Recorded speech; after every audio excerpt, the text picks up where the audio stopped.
Today, southern Wisconsin is in the red zone for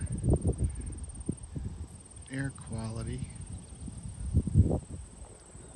This is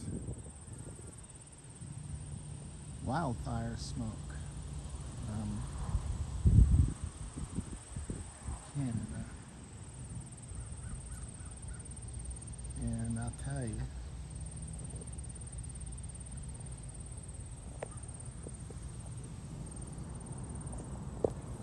it burns the eyes, it burns the throat, makes your nose run.